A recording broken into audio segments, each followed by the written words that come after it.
This is the third video in the series for marketing for home care. Just small bite-sized videos to give an overview of marketing. In the first couple of videos, we saw how to break down a home care territory into postcode areas. And then in the second video, we saw how to use data and demographic data in order to work out which were the best areas to target for the best returns. Now that we've got those areas and we've chosen the best targets, we're now looking at how to set a budget in order to use it within those target areas. So how to get that really is about what you're prepared to pay to acquire a client. And this is called the client acquisition cost, how much it costs to acquire a client. And in order to do that, we need to calculate the value of a client. That is, what a client brings to the business and over what period. So, for example, let's say we charge £20 per hour and the client package size is 10 hours per week. That means your weekly income is 10 times 20 or £200 per week.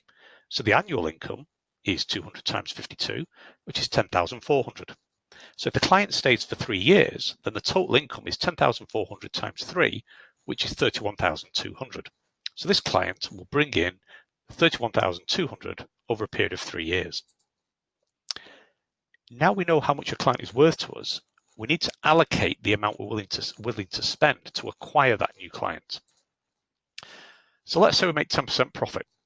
The total income over 3 years, as we've previously seen, is 31,200. And if it's a 10% profit, the total profit over 3 years is 31,200 divided by 10, which is 3,120. So the question again you ask yourself is, what are you prepared to pay to get back 3,120? So if I said to you, give me £500 and I'll give you back 3,120, most people consider that deal as pretty much of a no-brainer. Yet, when I put it in a home care context, many people suddenly see it as a bad deal, as incredibly expensive, that paying £500 in order to get 3,120 back is too expensive. Yet that is how you calculate your budget for the return on the client. So the £500 is the client acquisition cost. I mean, it's not exactly, it's a budget obviously in this, because the actual client acquisition cost is what it actually costs us. So it could be that we've set a budget for £500 per client, but the actually costs us £200, or it might cost us £600. So, but we're starting off with a budget, so that's what we use. We have to use something. So £500 is the client acquisition cost, and this is what it will cost us to acquire a client. And we're going to use this to set our marketing budget. So the next target we look at is, say, how many clients do we want? So if we want 10 new clients, then the budget is going to be 500 times 10, which is £5,000. 500 per client times by 10 new clients, 5,000.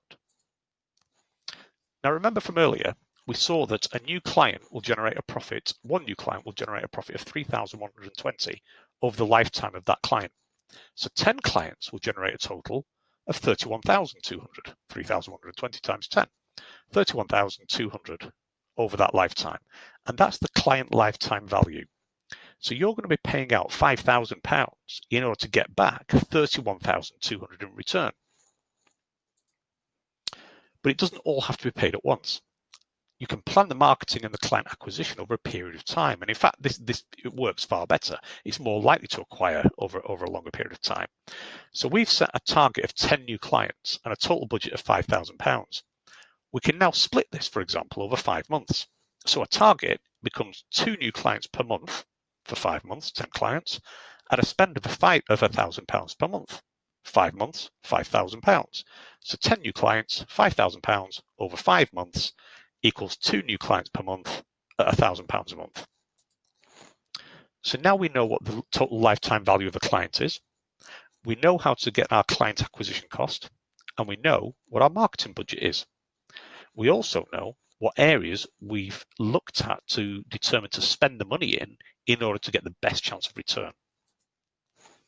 So we now have a target for new clients to acquire, which is 10, a time period in which to acquire them, 5 months, and a budget in which to do it, £5,000.